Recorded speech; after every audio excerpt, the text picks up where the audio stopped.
more than just the main street of Dublin, or even its commercial centre. The street, in fact, symbolises the capital city. It's a mixture of history and modern development. 1916 changed O'Connell Street totally. Ironically, the GPO, which suffered most of the damage during the fighting, in fact is one of the few buildings which survives today from that period. The very look of this building reminds us of the essentially classical past of what was then Sackville Street.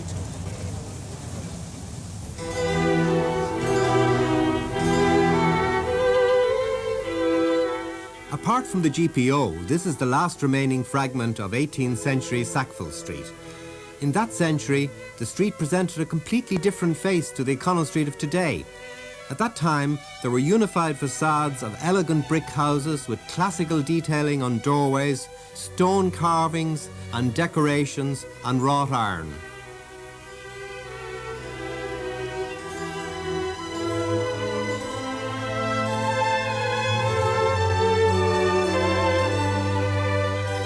Number 42, dating from 1752, surely deserves to be restored and preserved as a reminder of the past history of this great street. But what's been happening since?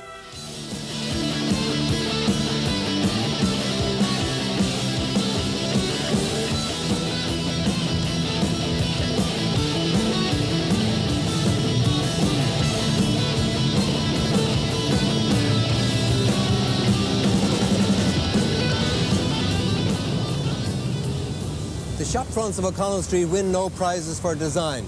Many of them are cheap, plastic and have no craftsmanship. On the other hand, one of the best buildings on O'Connell Street is in fact modelled on Selfridges in London. Cleary's is really a modern building in classical dress. The 20th century technology of concrete and steel is used for the structure. The classical columns and carving, exactly as in Selfridges in London, aim to create an image of high quality for the store.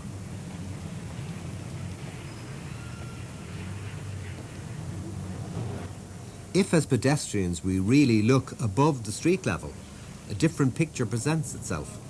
Instead of the often cheap details, the upper floors of the buildings exhibit an astonishing exuberance of architectural sculpture.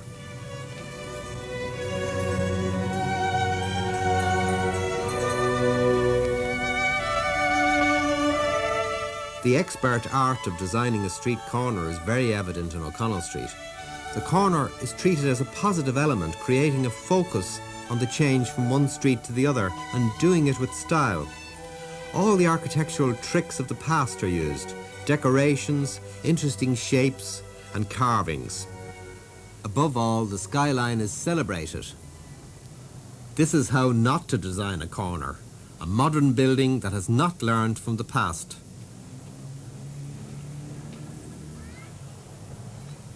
This is a building which has learned from the past and is only just over 50 years old. A few steps down from O'Connell Street is this intriguing little building. It's the Italianate Church of St. Thomas in Cathal Street, and the space in front of it could actually be in Rome or in Amsterdam, and it surely deserves a better fate than being used as an untidy bicycle park.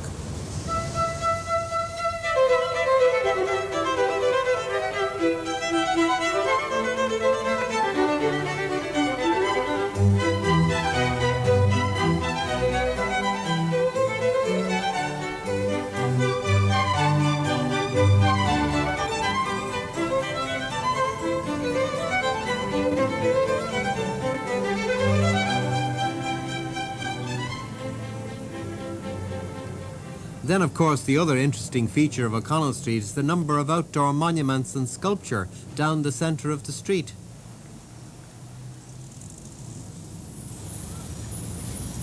The Parnell Monument has two interesting American connections. The sculptor Augustus Saint Gaudens was an Irishman, but only just, since he left Ireland when he was 6 months old.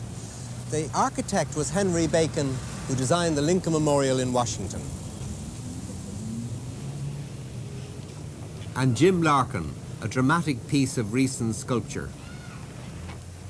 The greatest monument of all is, of course, that of the Liberator himself, who gives his name to the street. The sculpture is by John Henry Foley, the the most important Irish sculptor of the 19th century. And since the fall of Nelson,